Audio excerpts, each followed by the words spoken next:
Boss betrayed me with wife to steal my designs in Denver. My revenge crushed their lies. If this story stirred something in your heart, give it a like, share your thoughts below, and subscribe to Revenge with Luke, where every story reminds us that pain can lead to power. My name's Spencer Ralston. I'm 47, a senior engineer at a mechanical engineering firm in Denver. Life was steady. Not perfect, but solid. A $850,000 house in the suburbs, a 401k, pushing $1,200,000, and a marriage that felt like a well-oiled machine. Sabrina, my wife, was 39, a project coordinator at my company with a laugh that could cut through a boardroom's tension. We met on a job site, her clipboard in hand, my blueprints scattered.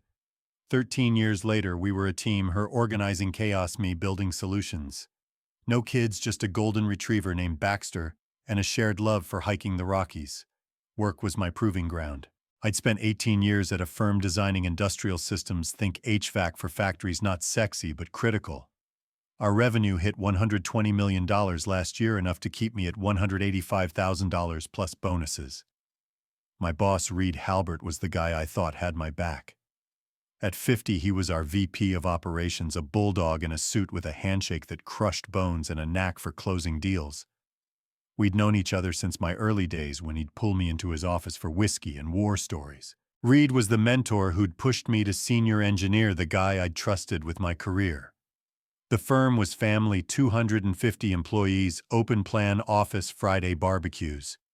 Sabrina joined 7 years ago, her organizational skills a godsend for our chaotic projects.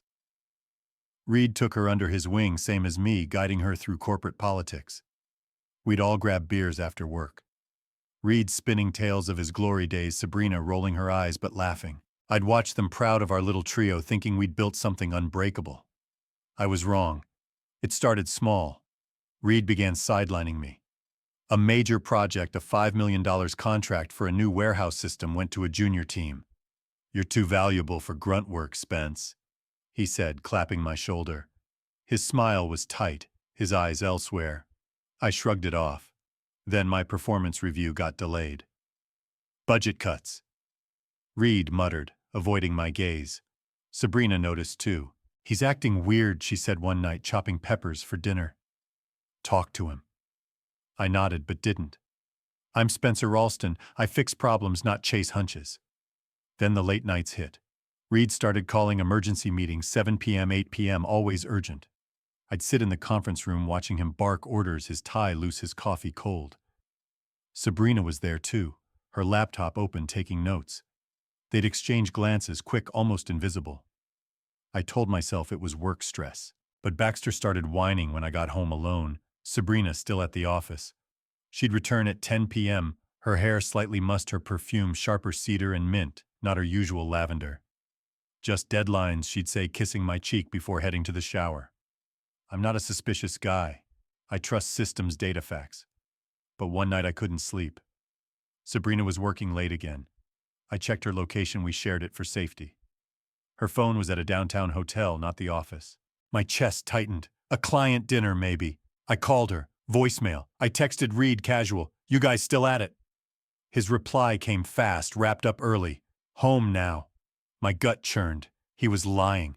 The next morning I did something I never thought I'd do. While Sabrina showered, I grabbed her phone from the kitchen counter. Her lock screen was a photo of us at Estes Park, grinning under pines. I entered her passcode, our wedding date 0608, and opened her emails. Nothing obvious. Project updates, client threads. Then I saw a calendar invite from Reed titled "Strategy Session 9 p.m. last night at the Hyatt." No other attendees. I scrolled her texts. A message from Reed, 11 p.m. "Left my jacket in your room. Grab it tomorrow." My hands shook. A jacket. In her room, I put the phone down as the shower stopped. Sabrina walked in, towel-wrapped, humming. "You're up early," she said, smiling. I forced a nod, my throat dry. "Yeah, big day." I went to work, my mind a storm. Reed was in his office laughing on a call, his jacket navy monogrammed hanging on his chair. I stared at it, my fists clenched.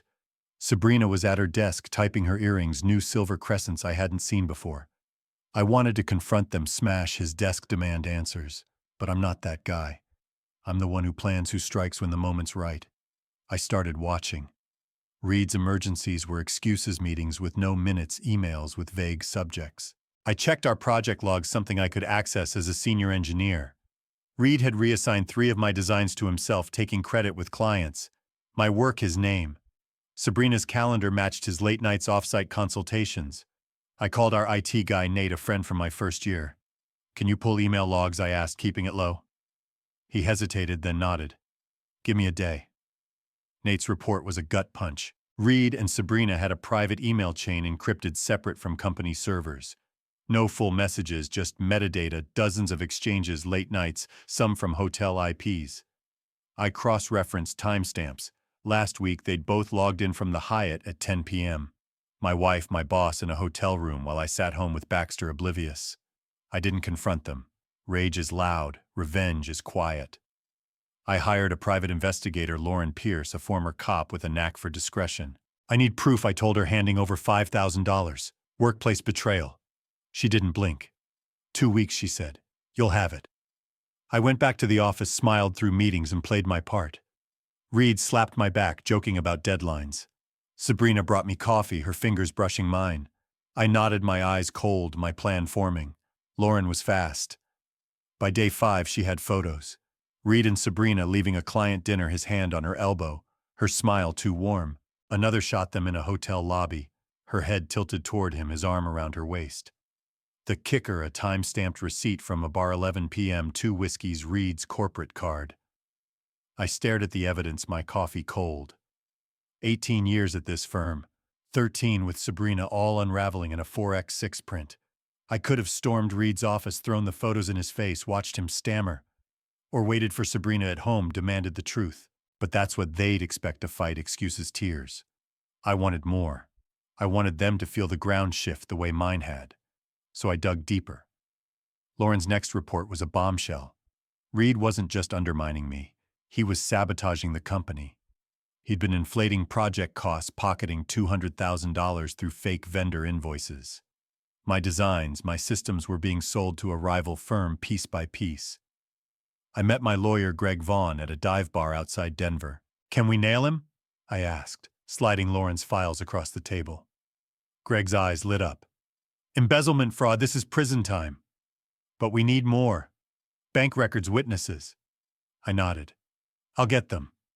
Back at the office, I worked late, pulling financial logs, cross-referencing invoices. Reed wasn't careful. He'd used his work email to coordinate payments, thinking no one would check. Arrogant bastard. Sabrina sensed something. That night, she leaned against the kitchen counter, her arms crossed. "You're distant, Spence. What's wrong?" Her eyes were soft, almost pleading. I almost bought it. "Just work," I said, my voice flat. "Reed's piling it on." She frowned, stepped closer. "Talk to me." I looked at her, the woman I'd built a life with, and saw a stranger. "I'm fine," I said, turning away. She didn't push, but her silence felt heavy, like she knew the storm was coming. The next morning, Lauren called. "Check your email," she said, her voice sharp. I opened my laptop, still in my boxers. A video clip, grainy, from a hotel parking lot. Reed and Sabrina arguing. He grabbed her arm. She pulled away, her face furious. "You promised me a cut," she hissed, loud enough for the mic. My blood froze. Sabrina wasn't just complicit. She was in on the scam, profiting from Reed's fraud. My wife, my partner, was stealing from the company we'd both sworn to protect. I leaned back, the room spinning. Reed's betrayal was one thing, a boss screwing over his team. But Sabrina, that cut deeper. I thought of our hikes, our late-night talks, Baxter curled between us.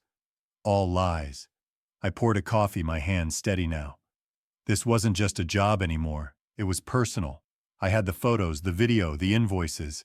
I had a revenge story brewing, and Reed and Sabrina were about to learn what happens when you cross Spencer Ralston.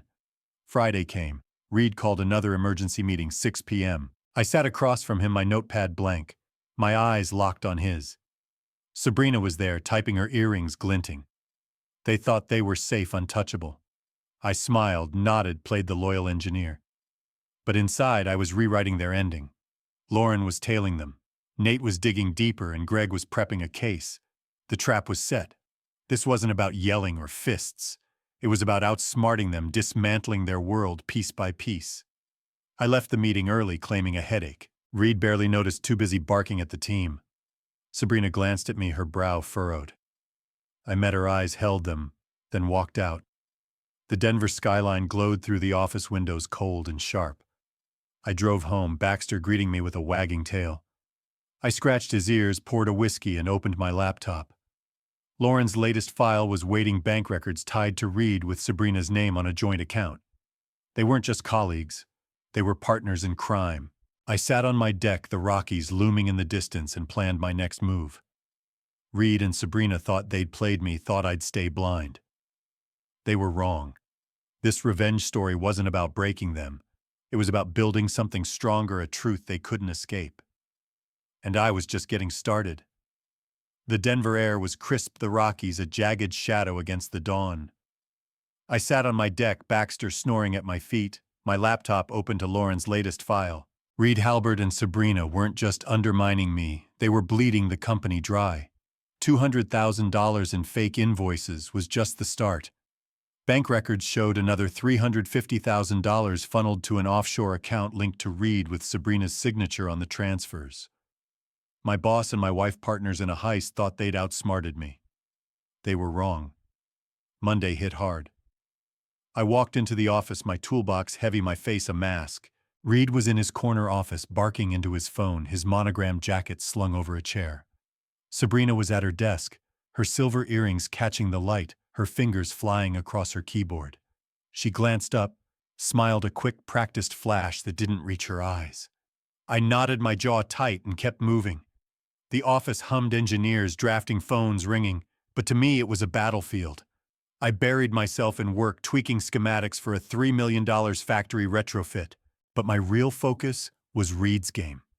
Lauren's report had uncovered a pattern. Every major project I'd led in the past year had inflated costs with Reed signing off.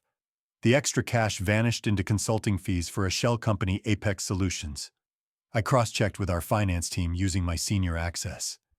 Apex was a ghost, no address, no employees, just a P.O. box in Nevada. Reed's creation, Sabrina's cover. I called Lauren at noon, meeting her at a greasy spoon near the airport. Her leather jacket was scuffed, her coffee black. "What's next?" I asked, sliding into the booth. She pushed a folder across the table. "Reed's meeting a guy tonight. Ethan Caldwell, CFO at a rival firm, Peak Dynamics. They're at a steakhouse, 8 p.m. My source says it's about your HVAC designs." My blood ran hot. Peak Dynamics was a $200 million outfit hungry for our clients. Reed wasn't just stealing, he was selling my work to the enemy. "Get me eyes," I said, my voice low. Lauren nodded. "Already on it. Hidden cam, no audio, legal gray area, but clean." I handed her another $2,000 cash. "Make it quick." Back at the office, I played normal, nodding at Reed's jokes, reviewing Sabrina's project timelines. But I watched their moves. Reed left at 6 p.m., his briefcase bulging. Sabrina stayed late, her desk lamp the only light in the dimming office. I lingered, pretending to debug a system. At 7 p.m., she grabbed her coat and left. I followed. Tailing Sabrina was easy. Denver's traffic was predictable, her Audi a beacon. She pulled into the steakhouse lot where Reed's BMW was parked. I stayed back, my truck blending into the shadows. Lauren's text pinged Cam's live. "Check your phone." I opened her feed, a grainy angle from a corner booth. Reed and Ethan, ties loose, whiskey glasses, sweating. Sabrina slid in beside Reed, her hand brushing his. Ethan passed a USB drive. Reed pocketed it, smirking. My designs, my sweat handed over like a cheap tip. I gripped the wheel, my knuckles white. This wasn't just betrayal, it was war. I drove home, Baxter's tail thumping as I walked in. I poured a bourbon, opened my laptop, and dug into Apex Solutions. Nate, my IT guy, had cracked Reed's private email server. The messages were sloppy, Reed bragging to Ethan about easy money, Sabrina coordinating wire transfers. One email sent last week made my stomach turn. Ralston's clueless. "We're clear for the next phase." Sabrina's reply. "Keep him busy. I'll handle the rest." I leaned back, the bourbon burning my throat. Sabrina wasn't just complicit, she was orchestrating. My wife, the woman who'd planned our anniversary hikes, was playing me like a pawn. I called Greg, my lawyer, at 9 p.m. "I've got proof," I said, emailing the files. "Embezzlement, corporate espionage. Can we move?" Greg's voice was grim. "It's strong, Spence, but risky. If Reed's got allies upstairs, you're exposed. I nodded, my mind racing. Then we go bigger. Tuesday, I upped the ante. I asked Nate to flag Reed's laptop for security updates, giving me remote access. By lunch, I had his browser history cloud drive, even his encrypted folders. He'd saved client contracts, my designs, and a draft proposal to Peak Dynamics $1 million for our entire HVAC portfolio. Sabrina's fingerprints were all over it, her initials on the margins. I copied everything, my pulse steady. Reed thought he was untouchable. I was about to rewrite his reality. Sabrina noticed my distance. That night she cornered me in the garage, her arms crossed, her eyes sharp. You're shutting me out, Spence. What's going on? Her voice was soft, almost desperate. I wanted to laugh. Just tired, I said, grabbing a wrench from my toolbox. Reed's screwing us all. Her face flickered guilt, fear I couldn't tell. He's under pressure, she said, stepping closer. Talk to him. I looked at her, my wife, my betrayer, and said I will. She nodded, relieved, and went inside. I stayed in the garage, the wrench heavy in my hand, my plan sharpening. The first twist hit Wednesday morning. Lauren called at 6 a.m., her voice urgent. Check your email. Now. I opened my laptop, still in sweatpants. A photo timestamped last night. Sabrina leaving a dive bar in Aurora, 20 miles east. She wasn't with Reed. The man beside her was older, mid-50s, gray suit, hard eyes. Lauren's note. His name's Victor Kane, ex-auditor, works for Peak Dynamics. She's playing both sides. My pulse spiked. Sabrina wasn't just Reed's accomplice, she was double-crossing him, feeding intel to Peak's fixer. I spent the day rattled. At the office, Reed was all charm, slapping backs, pitching clients. Sabrina ran a team, briefing, her voice steady, her earrings glinting. I watched from the back, my mind spinning. If Sabrina was working with Victor, she wasn't just stealing, she was positioning herself for a bigger prize. I called Lauren. What's her angle? I asked. Power, Lauren said. Peak's offering her a VP slot if she delivers your firm's tech. Reed's her fall guy. I nodded, my jaw tight. Sabrina wasn't a pawn, she was the queen. That night I tailed her myself. She said she had a client dinner. I followed my truck, a shadow in Denver's sprawl. She drove to a law firm downtown, not a restaurant. I parked across the street, watching her walk in, her briefcase swinging. 30 minutes later, she emerged with a woman in her 60s, sharp suit, no-nonsense vibe. I snapped a photo, sent it to Lauren. Her reply, Marcia Holt, corporate attorney, specializes in hostile takeovers. My stomach dropped. Sabrina wasn't just stealing designs, she was helping Peak swallow our company whole. The second twist came Thursday. Nate burst into my office, his face pale. You're in trouble, man. He showed me a server log, my login credentials, timestamped last week, downloading client data to an external drive. I didn't do this, I said, my voice hollow. Nate nodded, but his eyes were nervous. Someone used your access. Looks real. I stared at the screen, my heart pounding. Sabrina. She'd framed me, setting me up as the leak if her plan went south. If our CEO Ellen Carver saw this, I was fired, maybe arrested. I called Greg, sent him the logs. Can you fight it? I asked. He sighed. It's bad, Spencer. Your IP, your password. We need proof it's a setup. I hung up, my hands shaking. The office felt like a trap, every coworker's glance a judgment. I grabbed my laptop and left, driving to Lauren's office, a cramped space above a pawn shop. Find her, I said, pacing. Sabrina's behind this. Lauren didn't flinch. I've got a lead. She's meeting Victor again tomorrow, warehouse district. I'll get you eyes. Friday I played normal. Reed called a team huddle, praising my retrofit designs, my designs he'd sold. Sabrina handed out schedules, her smile perfect. I nodded, my face blank, my anger a coiled spring. After work, I followed Lauren's directions to the warehouse district, a maze of rust and concrete. Sabrina's Audi was parked near a storage unit, Victor's sedan beside it. I stayed back, Lauren's hidden cam streaming to my phone. They were inside, voices muffled, exchanging folders. Victor handed her a key, safe deposit maybe. She nodded, her face cold, and left. I tailed her to a bank where she used a 24-hour ATM. Lauren's tracker confirmed its safe deposit box accessed at 10 p.m. I didn't know what she'd stashed, cash contracts proof, but I knew it was leverage. Back home, Baxter greeted me, his warmth grounding me. I poured a bourbon, opened my laptop, and got Nate's latest find, a deleted email from Sabrina to Marcia Holt outlining a takeover bid. Peak Dynamics wanted our firm's patents, clients, everything. Sabrina's price $2 million and a corner office. Saturday I got an anonymous text. Check your office drawer. Left side. No sender, but I knew Sabrina's cadence. I drove to the office, the building empty, my footsteps echoing. In my desk, a flash drive unmarked. I plugged it in, my pulse racing. A single file, a forged contract, my signature selling my designs to Peak for $500,000. Sabrina's final move: frame me, ruin me, walk away clean. I copied the file, sent it to Greg, and called Lauren. She's setting me up as the traitor, I said. Lauren's voice was steady. Then we set her up first. Sunday I met Ellen Carver, our CEO, at her country club away from prying eyes. You need to see this, I said, handing her a USB drive. Reed's invoices, Sabrina's emails, the forged contract. I didn't mention the frame job, not yet. This stays quiet, I said.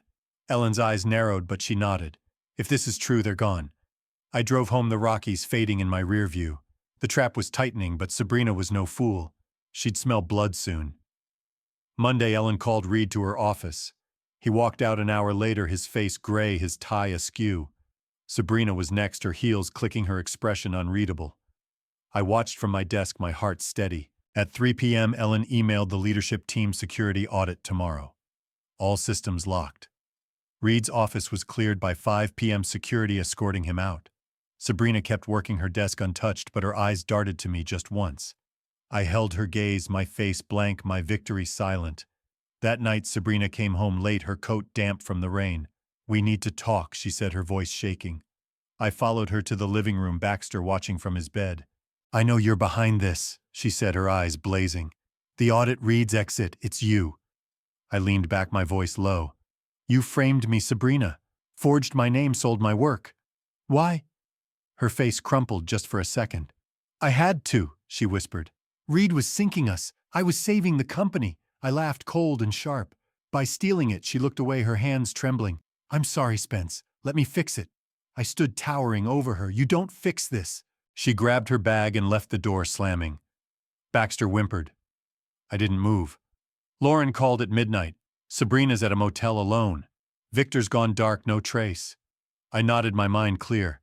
Sabrina wasn't just running from me, she was running from Peak, from Reed, from her own lies. But I wasn't done. This revenge story had one more act, and I was writing the ending. I sat on my deck, the city lights flickering, and planned. Reed was down, but Sabrina was slippery, Victor a shadow. The audit would expose them, but I needed more proof that cleared me, that locked them in a cage of their own making. I opened my laptop. Nate's final file waiting, a back door, in Sabrina's email, her last message to Victor Ralston's: onto us. Move the assets now. I smiled, my bourbon warm. They thought they'd played me. They were about to learn what happens when you underestimate Spencer Ralston. The Denver skyline glowed under a restless dawn rain streaking my office window. I sat at my desk, the firm's hum a distant pulse, my laptop open to Nate's latest find, Sabrina's email to Victor Kane sent at 3 a.m. Ralston's closing in. Shift the assets now. She'd framed me as the traitor, forged my signature on a contract selling my designs, and planned to vanish with Peak Dynamics payout. Reed Halbert was gone, escorted out by security, his career rubble. But Sabrina was still a shadow slipping through my trap. I wasn't done, not by a mile. Tuesday morning, I strode into the office, my boots steady on the polished floor. Ellen Carver, our CEO, gave me a nod, her eyes sharp with a trust I was fighting to keep. The security audit was in overdrive, servers locked, emails frozen, auditors tearing through financials. The forged contract pinning me as the leak was a ticking bomb.